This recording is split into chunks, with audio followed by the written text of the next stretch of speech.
quebrada. Mas a sua tá dando para ver bem. Vocês estão me ouvindo bem? Deixa eu dar uma olhada no chat aqui.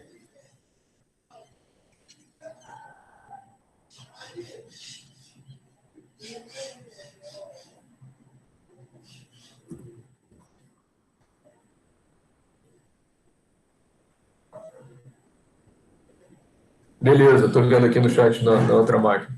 Então tá, vou começar depois desse ajustezinho técnico. Então, boa tarde a todos. Para quem não me conhece, eu sou Luiz Alberto Santos, professor adjunto na UF, né? E também sou geofísico na Petrobras.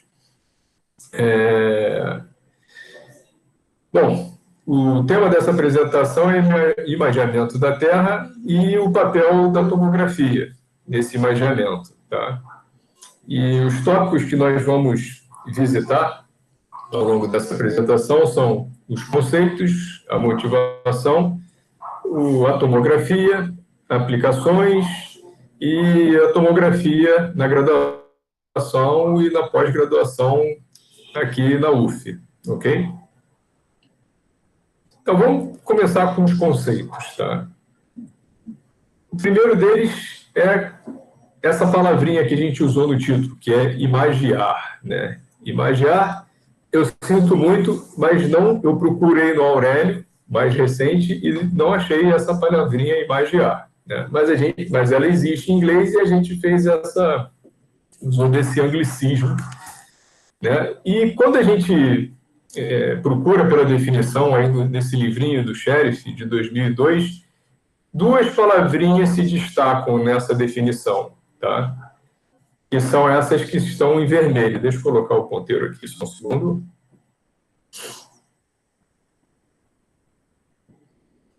E são essas duas palavrinhas, que é focalizar e posicionar os eventos, tá certo? Então, vamos focar nessas duas coisas agora para ter o conceito de imagiar. A gente quer obter uma imagem da Terra, uma imagem de subsuperfície. Então, focalizar, né, em poucas palavras, é colapsar difrações, curvas de difrações, né, todos aqueles eventos, depois que a gente faz essa coisa que é imaginar, a gente vai focalizá-las. E não é focalizá-las em qualquer lugar, né, colocá-las na posição devida, né? Então, tem o conceito de posicionar essa focalização, né, a locação desses eventos em suas corretas posições, sejam elas em tempo ou em profundidade. Beleza, vamos avançando aí no nosso conceito. E quando a gente trabalha com as etapas, né, da sísmica, imagiar, né, o seismic imaging, nos remete diretamente à palavra migração, né? Migração sísmica. Tá? Então, vamos dar uma olhada nessa figurinha que eu separei para vocês, bem lúdica, digamos. Bom, a gente tem um morcego, tá certo? O morcego emite um som de alta frequência e, observando uma mariposa voando, ele vai ter um campo, né, que esse campo emissor, né, o campo, digamos, da fonte, né, e esse campo vai se propagar no ar. Em algum momento ele vai alcançar a mariposa e a mariposa vai ter o papel aqui de um ponto, né, do tal difrator, né, e vai ser um ponto espalhador. Então vai emitir, né, esse eco para todas as direções, inclusive uma que vai retornar ao morcego. O morcego já veio de fábrica. Ele tem sensores, né, as fontes, que é o som que ele emite, e tem sensores que captam essas ondas, né, ondas sonoras. Tá? E ele sabe o momento que ele emitiu e computa o tempo da chegada desse eco. Então, no caso aqui, ele mediu o recebimento desse eco em 0,01 segundos, tá certo? Olha só que interessante. Deixa eu tirar isso daqui. O que ele faz lá na cabecinha dele? Ele tem um sistema, né, de processamento in-house que diz o seguinte: olha, Eu já nasci de fábrica que eu sei qual é a velocidade desse meio, que é 340 metros por segundo, tá certo? E a distância, então, vai ser nada mais. E eu já sei que a onda vai e volta. Então, vai ser velocidade vezes o tempo dividido por 2, né? O tempo de ida e vinda. Então, e aí ele quer saber a distância dessa coisa daqui, dessa mariposa, para ele abrir a boca no momento certo e abocanhá-la. E aí ele vai saber que daqui a 1,7 metros, né, ou um voo correspondente dele, que diga respeito a essa distância, né? E aí ele já vai se preparar todinho para pegar a mariposa. Ou seja, está tudo certinho. Ou seja, os fatores aqui que ele já tem na cabeça dele bem setado é a velocidade. Vocês conhecem aquele super-herói, o Daredevil em inglês, né? DD, e aqui no Brasil ele é chamado de Demolidor. E ele também tem algo do tipo, ele escuta muito bem. E lá na cabeça dele, ele, pelo menos nos desenhos animados das séries que a gente acessa, ele enxerga com um som coisa desse tipo daqui, né? Tendo a ideia de distância e focalização dos eventos aqui, uma mulher, a sala e tudo mais. E isso estando tudo certinho, né?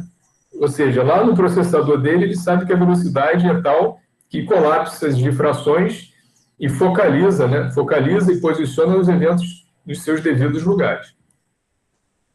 Bom, vamos no mês de junho, dia 2 de junho do mês passado, essa apresentação está gravada, a gente fez uma apresentação que era modelagem brincando de Deus.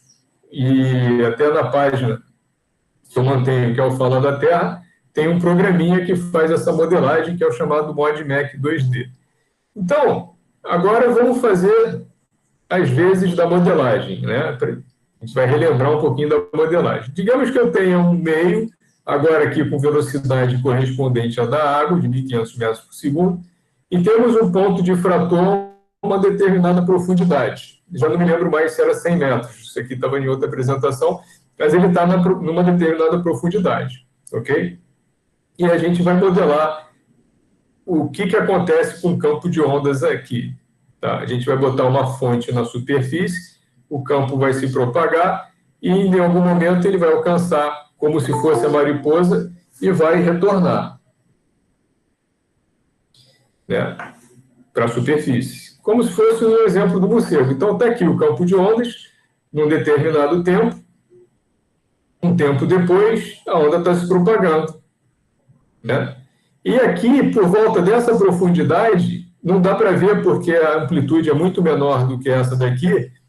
Já, esse aqui é o campo incidente, né? Já a gente vai ver, vai isolar o campo incidente, vai tirar ele e vai deixar só o campo espalhado, aquele correspondente ao da mariposa, tá?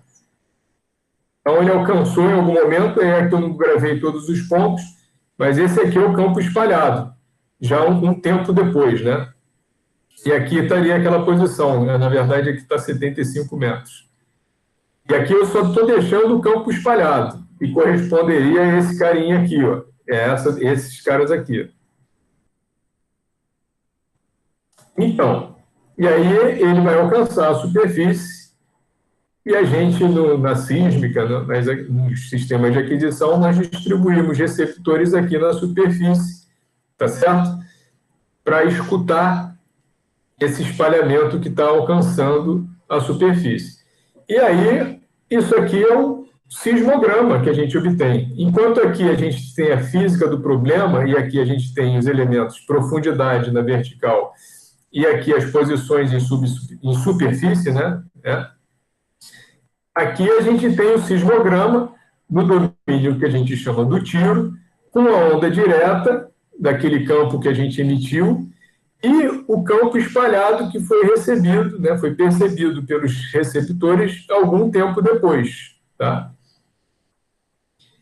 E depois que a gente migra, se a gente estiver migrando com a velocidade correta, tá, a gente vai tentar colapsar toda essa energia daqui, tá certo? Com uma equação, tem as equações de migração, a gente não vai expô-las agora, tá? Mas corresponde à depropagação do campo de ondas, é ele andando de trás para frente. E aí, se tudo estiver certinho, a gente vai colapsar esse evento na devida posição dele, na posição que corresponderia à mariposa, que é o nosso exemplo. Ok? Então, qual que é a motivação para a gente trabalhar com tomografia? Eu já espero ter convencido a todos que um elemento fundamental para o correto imaginamento é quem? Justamente a velocidade, tá certo? Se a velocidade estiver correta, a gente não vai colapsar nem posicionar nas devidas posições, tá certo? Então, se eu tiver um morcego um pouquinho diferente, tá certo? E ele vai gravar o tempo certinho da chegada da mariposa, mas ele não tem lá no sistema de processamento dele, na sala de processamento, a velocidade correta, tá certo? Ele tem não 340 metros por segundo, mas a velocidade de 200 metros por segundo. Como o tempo é correto, e a equação também está correta, a ida e a vinda, em vez dele calcular aquela distância de 1,7, né, com 200 metros por segundo, ele vai achar que a mariposa está a 1 metro de distância, erradamente. E aí ele vem voando, oba, uma mariposa, ela está a 1 metro. Ele vai voando, voando, voando. Quando ele abrir a boca, ele fala, ué, cadê a mariposa? E a mariposa vai voar, aliviado, que não virou o jantar do morcego. Tá certo? O que aconteceria também com o demolidor, se ele não enxergasse, tivesse uma velocidade errada do som, seria isso, ele ia apanhar de todo mundo e não ia acertar nenhum soco em ninguém, certo? E no nosso exemplo lá, prático, da aquisição sísmica, isso aqui era o nosso sismograma. Se a gente, para esse exemplo aqui, a velocidade correta está aqui embaixo, está apagada, era de 2.000 metros por segundo. Se a gente migrar com uma velocidade errada, né, ele não vai colapsar a energia, vai ficar sobrando energia para os lados. Aqui uma velocidade não tão errada, aqui a velocidade certíssima, focou no ponto dele certinho, e se eu estiver aumentando, botando uma velocidade mais alta, a gente vai ficar com esses sorrisos aqui indesejáveis. Esse é o exemplo da migração em tempo. Se eu estivesse lidando com migração em profundidade, além de eu ter essas coisas, as posições que aqui não seriam tempo, mas sim profundidade, iam estar de forma errada, posicionadas de forma errada, tá certo? Então, esse é o efeito da desfocalização. Bom, e num dado sísmico, embora esse dado sísmico aí, tá, migrado, ele seja sintético, ele encerra bastante características dos dados reais que subsidiaram a sua construção. Então, a gente tem, ele é baseado inspirado na bacia de Santos. Então, a gente teria aqui o fundo do mar, essa daqui é a profundidade, aqui é a posição, né, horizontal. Aqui está o fundo do mar. Tá? Esse evento aqui é o topo do sal. Toda essa cunha sedimentar aqui é o do pós-sal. Isso tudo aqui é sal. Aqui é a base do sal, por volta aí de 5.000 metros de profundidade. E aqui são os eventos, né, os sedimentos, sedimentares do pré-sal, e aqui está o embasamento. Ora, essa imagem aqui foi gerada com uma velocidade correta, e aqui, naturalmente, não usamos uma velocidade constante. O campo de velocidade aqui é bem mais complexo do que os 340 metros por segundo, como no ar, ou daquele constante que a gente botou no exemplo da migração, tá certo? Como a gente migrou tudo certinho, esse evento, eu acabei esquecendo de colocar o modelo de velocidade que subsidiou esse dado. Esses eventos estão corretamente posicionados, tá? E focalizados, está tudo bonitinho aí. Mas, quando eu peguei aquele dado, mesmo dado que a gente utilizou para migrar aqui, né, e migrou com uma velocidade errada, a gente obteve isso aqui. Tá? E aí, o erro na velocidade foi tal que desfocalizou diversos eventos que estavam bem coerentes, como esses que vocês estão vendo aqui, ficaram todos quebrados, né? Ou seja, ele destruiu estruturas verdadeiras E uma coisa que eu acho bem pior, ele construiu estruturas falsas. Ora, para todo mundo que lida com a prospecção petrolífera, sabe bem quais são os principais elementos do sistema petrolífero. São a rocha geradora, a rocha reservatório, o selo, aí tem o momento crítico, né, da geração e expulsão do petróleo, né, com a migração dele, a trapa, que é a armadilha onde ele vai ficar, tá certo? E vamos parar por aí, nesse exemplo. Se eu sei que eu tenho uma rocha geradora, e ela já é conhecida, né, nas bacias da costa brasileira, né? No pré-sal a gente tem as rochas geradoras.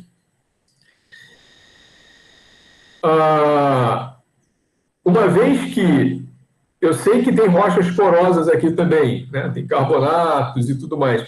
Eu sei que o selo do sal é um dos melhores do mundo. Se eu acho uma estrutura positiva dessa, o que vai acontecer? Vamos investigar, né? Deve ter petróleo aqui embaixo. E aí, o que acontece? Quando a gente vai furar, esse evento que a gente está supondo que está aqui por volta aí de 4.500 metros, a gente descobre que, na verdade, ele está a 5.000 metros de profundidade e a estrutura era plana e não formando essa espécie de anticlinal aqui. Tudo isso proporcionado pela velocidade errada. Então, a gente teve um erro de posição, destruindo estruturas verdadeiras e formando estruturas falsas. Então, todos os problemas que a gente visitou de imaginamento foram causados aqui por erro de velocidade. Seja lá do demolidor, do nosso amigo morcego faminto, desse exemplo aqui de focalização, né, com um exemplo simples, e esse cara que a gente gerou estruturas falsas. Então, isso nos remete ao método tomográfico. Vamos falar um pouco da tomografia, que é o método que a gente utiliza, né, entre outros, mas ele é o mais utilizado na indústria para obter o campo de velocidade, né, no sistema de inversão. Vamos conversar um pouquinho sobre ele. Então, o que vem a ser tomografia? Basicamente, etimologicamente, vem do grego, né, que corresponde à descrição das partes. Tomo, parte, grafia, descrição. Então, o que seriam as partes? Tem tomografia de tudo. A gente está falando de tomografia aqui, né, de velocidade, do campo de velocidade sísmica. Então, a descrição aqui corresponde a determinar a velocidade, e aqui a gente está representando um modelo qualquer por esses quadradinhos, né? Então, cada quadradinho desse a gente vai descrever com uma determinada velocidade. E aí isso nos remete ao sistema de inversão tomográfica, tá? Um processo matemático. Então, vamos fazer uma pequena abstração, por enquanto. Vamos supor que o nosso amigo aqui, ele tem o poder, tá certo? E paciência também, de medir a velocidade de cada quadradinho desse. Ele vai botar uma fonte de um lado, botar um receptor do outro, e no sistema dele ele vai medir o ΔT, o dt, tá? Está fazendo isso aqui para o quadradinho 1, e aí, como ele sabe a extensão de cada quadradinho desse, né, o dx, o que ele vai fazer? Ele calcula a velocidade dessa forma, né? Aí ele faz para o quadradinho 2, faz para o quadradinho 3, e faz isso para todos os demais quadradinhos desse modelo. Tá? E aí, se a gente colocar dessa forma, né, e eu esqueci de falar, vagarosidade é o inverso da velocidade, tá certo? Então, eu estou chamando de VAG aqui, VAG 1, VAG 2, VAG 3. Se eu colocar isso de forma matricial, eu vou ter uma matriz diagonal desse lado aqui, relacionando os tempos, né, com a vagarosidade desse lado aqui. E aí, o que a gente precisa fazer? Inverter, nesse caso, como o nosso amigo é sortudo, essa matriz diagonal que vocês estão vendo aqui, né? Inverter uma matriz diagonal é moleza, né? E aí a gente tem a velocidade de cada quadradinho desse daqui. Ok? Até aqui? E aí, a cara dessa matriz aqui, que eu estou chamando de L, era isso.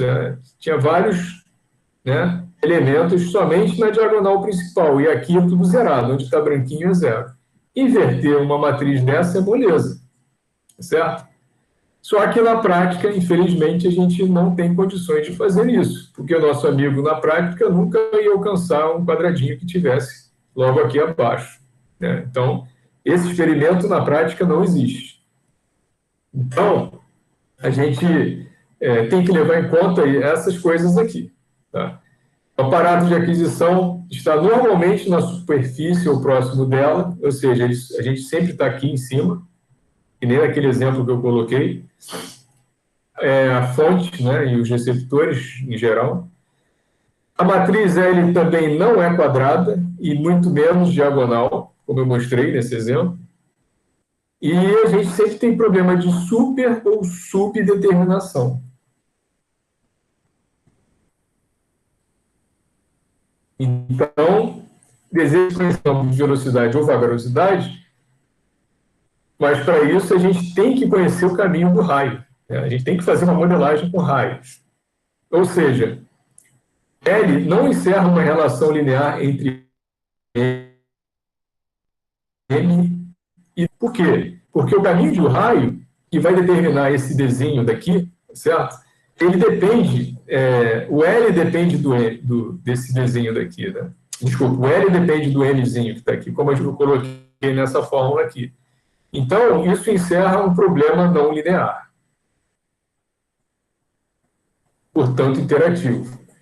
Então, a gente tem que inverter, fazer um sistema de inversão não linear, ou seja, ele vai ter uma solução desse tipo daqui. Ó. Se DI é o problema, eu obtenho, né? O DI são os tempos, eu dependo do problema direto, tá certo? Eu vou calcular a diferença entre o dado real observado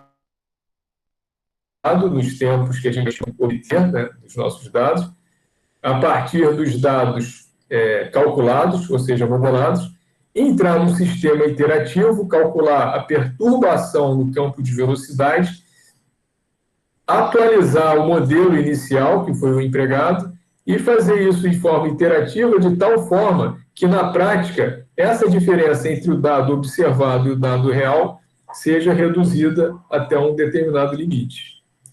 E, na prática, o que a gente calcula é essa matriz L a cada iteração. A cada iteração. E como que a gente calcula os tempos, né? Os tempos são esse desenho daqui, o CD calculado, para comparar com o dado observado. É uma integral de linha, né? Ao longo dessa trajetória S, dividida pelas velocidades pontualmente em cada posição daqui.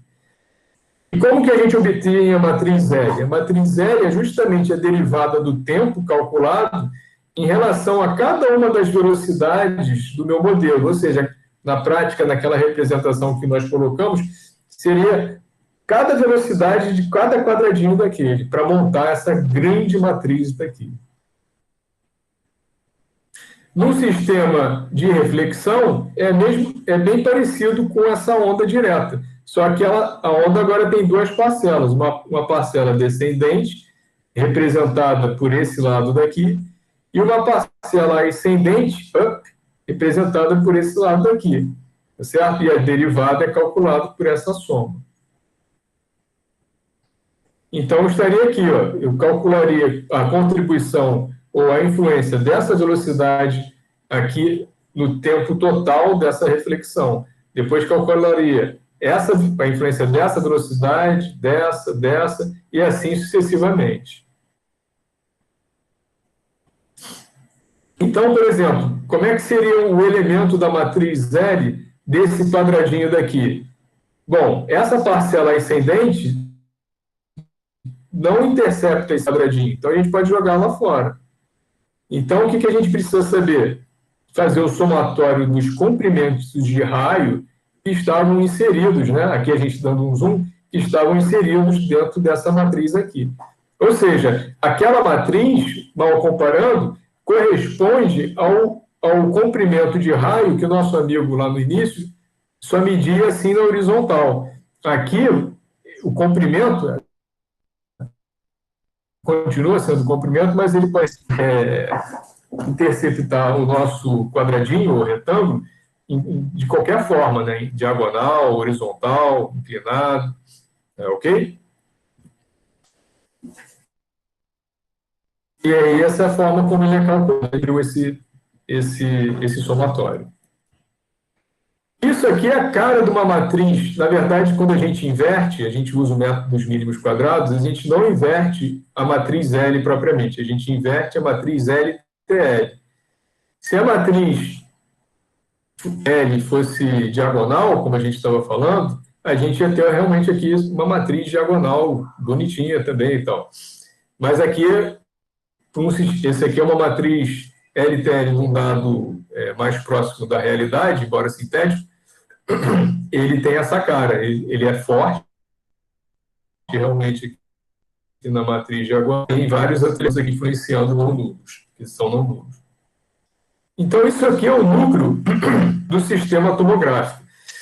Outra questão a ser levantada é o seguinte, né? Vem da álgebra linear, a diagonal principal não pode estar zerada, né? Aqui, embora esteja fraquinho, ela não está zerada. Ou seja, na prática, todos os elementos têm que ser contemplados no nosso processo de inversão, ou seja, todos os elementos têm que ser atravessados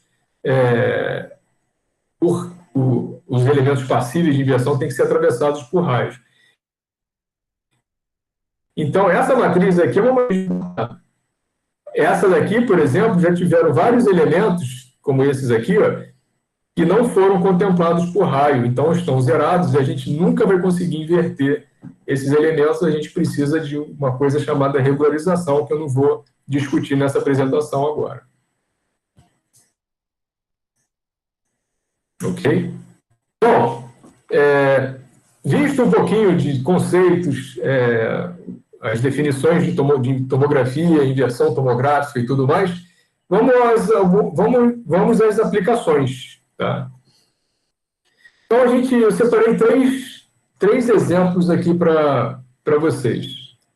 Inversão tomográfica empregando as difrações, uma tomografia empregando vínculos de mercúrio, é um exemplo de uma apresentação, e a análise de velocidade com migração, que é uma coisa bastante utilizada na indústria do petróleo. Bom, vamos lá com o exemplo da difração. É um exemplo de um dado real, um trabalho que foi feito por mim e outros colegas, né? Isso aqui é a costa leste americana, aqui está a Flórida, né? Orlando, Miami, e a nossa área de trabalho está aqui no mar, é esse quadradinho que está ampliado aqui. Isso aqui é uma linha sísmica que passou em cima desse alto aqui. O nome dessa região é Blake Ridge, tá? E a lâmina d'água aqui está superior a mais fundo do que 3.000 metros de profundidade, né? E aqui tinha alguns poços distando cerca de 11 quilômetros dessa nossa linha de trabalho aqui. O levantamento sísmico é um levantamento sísmico um pouco diferente do que a gente utiliza na indústria do petróleo.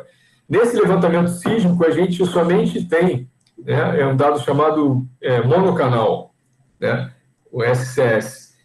A gente tem a fonte quase que na mesma posição do receptor. Lembra um pouco o morcego, tá? É diferente da sísmica, em que a gente, convencional, na sísmica para petróleo, em que a gente tem uma fonte de vários receptores num streamer, distando aí com um comprimento de 6 a 8 quilômetros.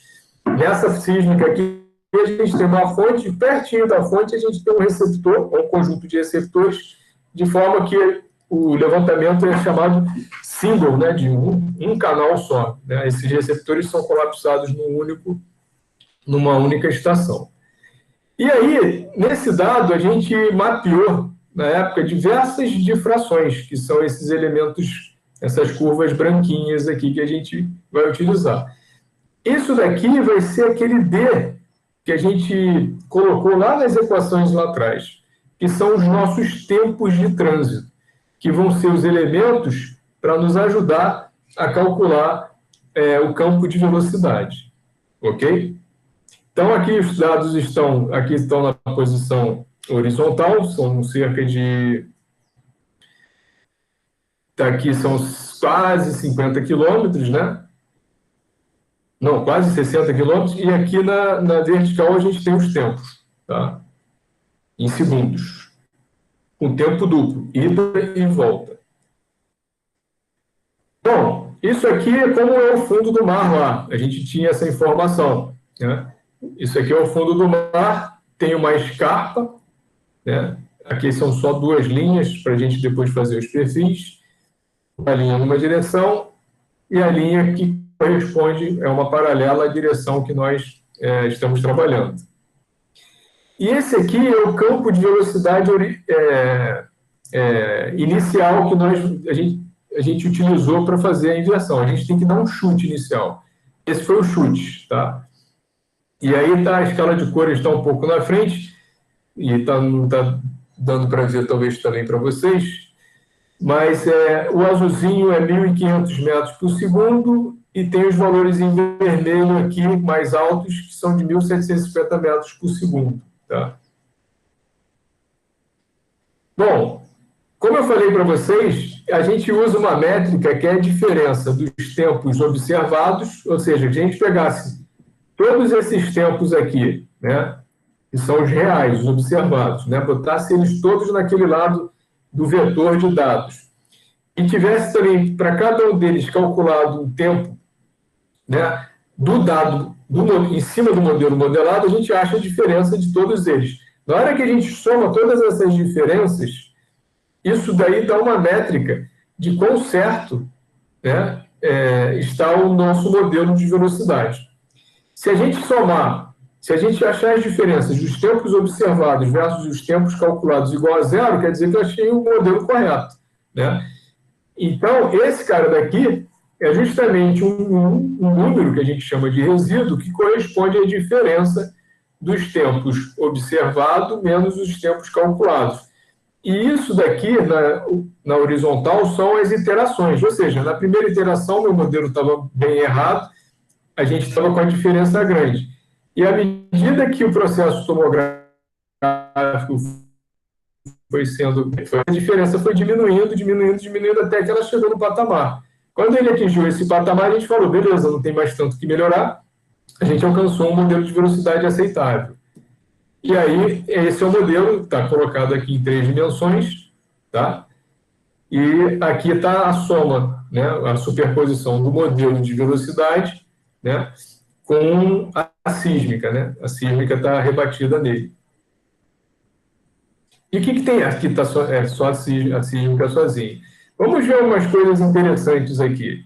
Eu não falei para vocês, mas essa área é uma área conhecida pela existência de hidratos de gás. Tá?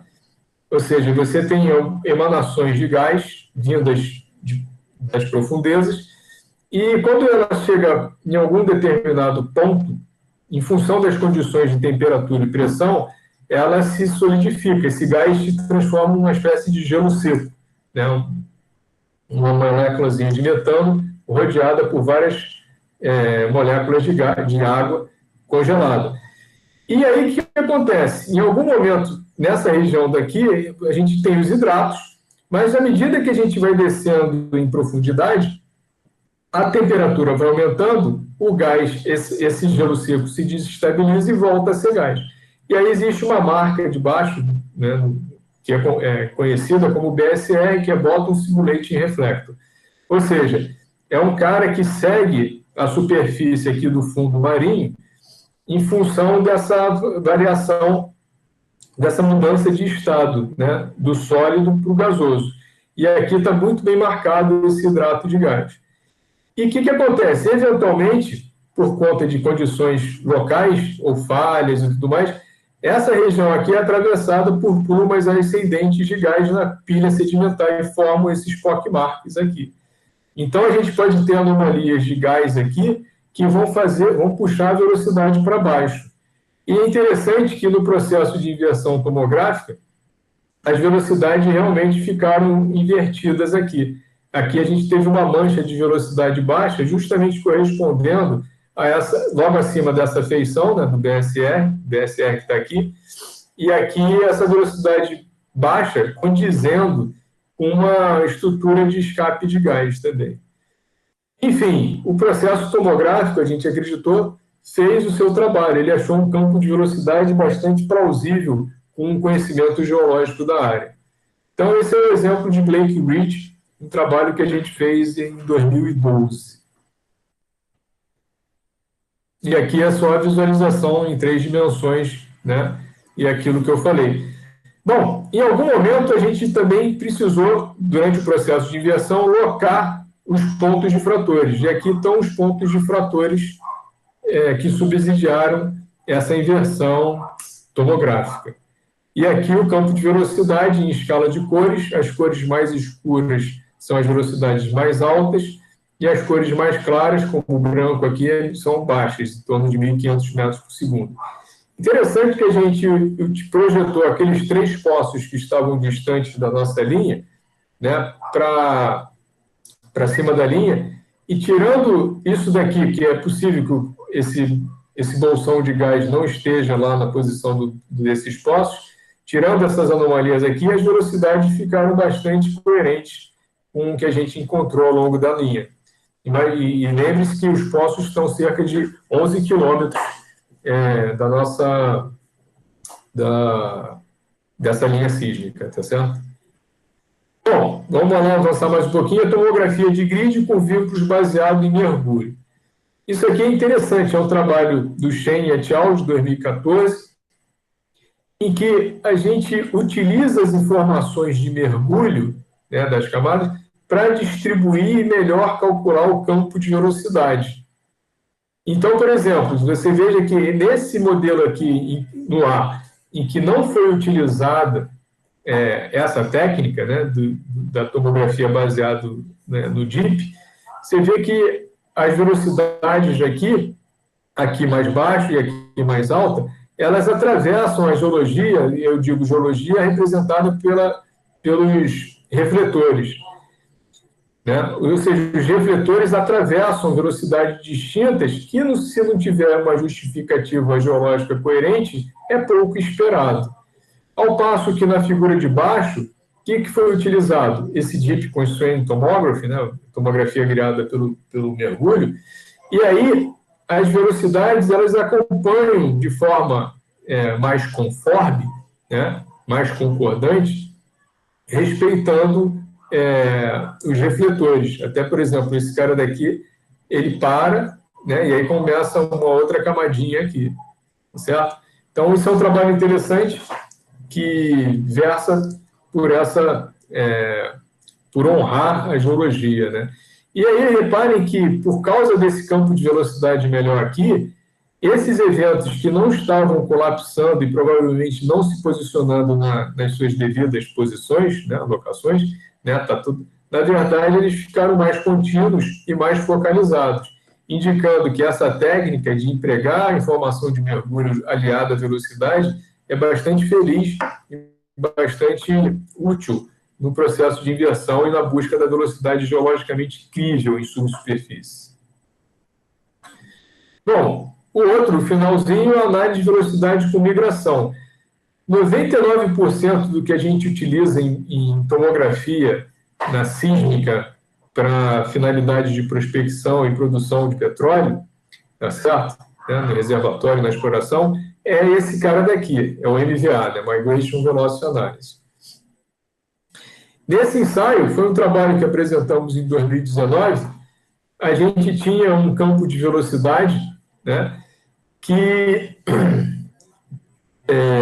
o original não seguia, não tinha um caráter geológico bastante claro. E aí, deixa eu adiantar só um pouquinho. Uma velocidade inicial, que é o que a gente usou para começar o nosso ensaio tomográfico, a gente tinha isso. Aqui a gente tem um overlay, né, uma superposição da velocidade com o dado migrado. Tá? Então, o que acontece? O fundo do mar não está focado, como vocês vão ver. Depois que nós fizemos 2 iterações tomográficas, ele ficou assim, ó. Então, a gente saiu disso, que está extremamente desfocado, e chegou a isso nessa porção rasa. Tá? Melhorou todo mundo aqui. E o final, a gente utiliza uma coisa que são os CRTs. Os CRTs estão tendendo a ficar mais horizontalizados nessa faixa daqui. E aí a gente achou um campo de velocidade que também nos trouxe informações geológicas. Então, enquanto isso daqui é o fundo do mar, tá? Olha só o que aconteceu. E isso, de fato, se confirma. A gente tem aqui dois cânions, esse cara daqui e esse cara daqui. Reparem o seguinte, aqui é a escala de velocidade, depois da segunda interação. Reparem que esse cânion é um cânion recente, naturalmente, e o que ele fez? Ele escavou, repare que se a gente pegar uma espécie de limite entre esse azul clarinho e esse branquinho rosado, né, ele está escavando velocidades, porções, de forma que nessa região daqui ele está expondo velocidades mais altas. Ou seja, o que eu quero dizer, esse truncamento agora tem uma explicação geológica e está altamente coerente com a informação geológica conhecida nessa região. E isso não estava sendo obtido nessa situação daqui, com o campo de velocidade inicial que nós utilizávamos. Era um campo de velocidade conforme o fundo do mar. E nesse caso daqui, a geologia já diz o contrário. A velocidade não é conforme e ela é truncada justamente por esse evento erosivo que a gente está vendo aqui. Tá? Bom, e como que é a tomografia na graduação e na pós-graduação da UF? O que a gente tem lá hoje? Bom, eu colaboro com os colegas do GISES através de orientação de alunos, seja de graduação ou de pós-graduação. O GISES é o grupo, né, de inversão sísmica e imaginamento, liderado pelo professor Marcos Setali. Então, a gente tem uma colaboração nos dois sentidos, né? E é muito legal, todo mundo aprendendo junto. E em termos de disciplinas, eu ministro duas disciplinas, uma para graduação, que é o Fundamento de Tomografia Sísmica, e um curso para pós-graduação, que é a Tomografia para Geociências, né? E nesses cursos, a gente foca, claro, na teoria, prática e bastante aplicação. Ok? Deixa eu acender a luz aqui.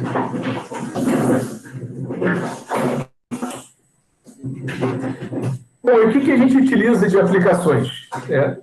Qual é o nosso ferramental? Hoje em dia, isso está disponível no site que eu mantenho, que é o Fala da Terra. A gente tem uma rotina chamada, na verdade, é um sistema, um pequeno sistema, que eu desenvolvo com a ajuda dos alunos, ao longo de cada curso, chamado Geramodin. Tá? Essa é a versão 1 dele.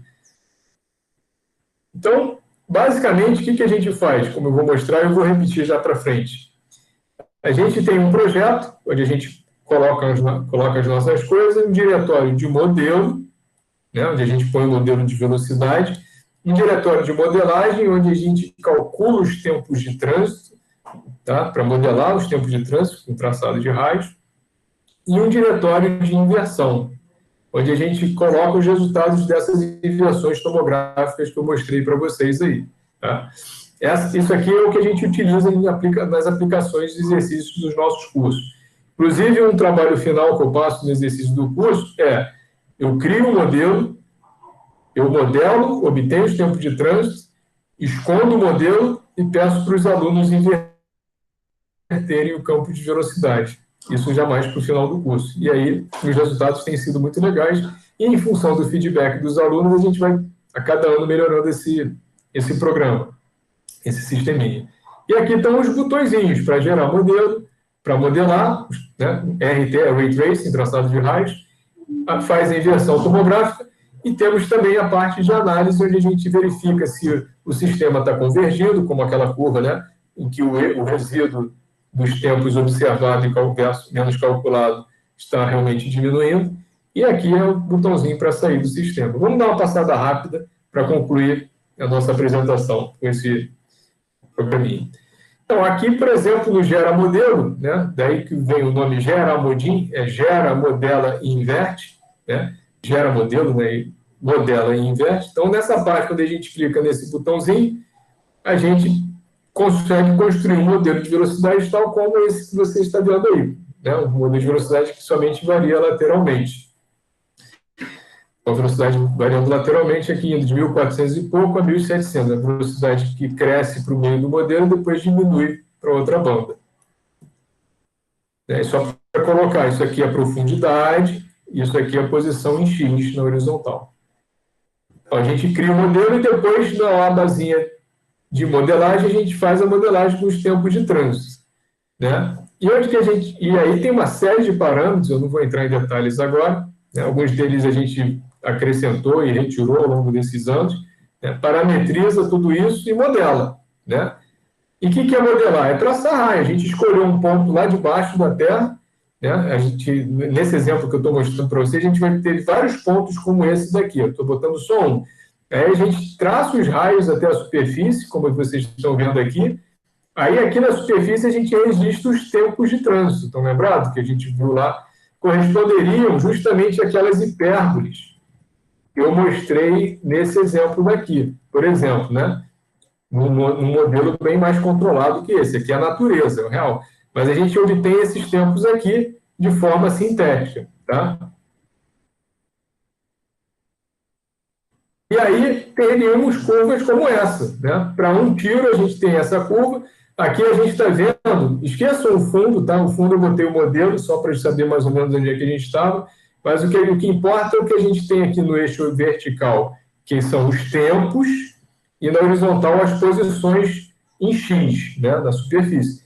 E aqui é o tempo de chegada para um determinado difrator, que não estaria nessa posição, mas digamos por aqui, assim. Tá? E aí um difrator nessa posição, né, central, ia me dar uma curva como essa que vocês estão vendo aqui. É uma hipérbole, né? Quer dizer, um hiperboloide, na verdade. O modelo não é homogêneo.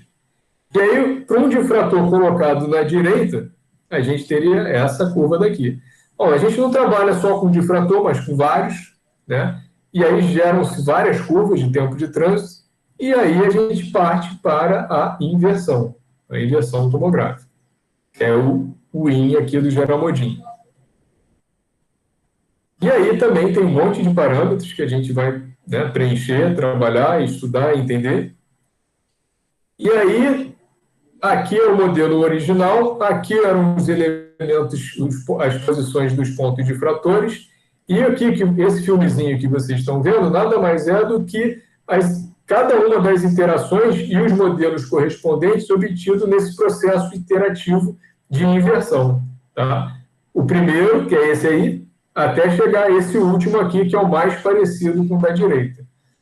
E aí a gente tem o nosso modelo invertido tomograficamente, ok? Bom, eu espero ter passado aí o papel da tomografia para vocês, né, ao longo desse nosso bate-papo de final de tarde. E é isso, o papel é estimar um campo de velocidade que permita o imaginamento adequado de subsuperfície. E a gente tem bastante coisa a desenvolver e estudar dentro dessa seara.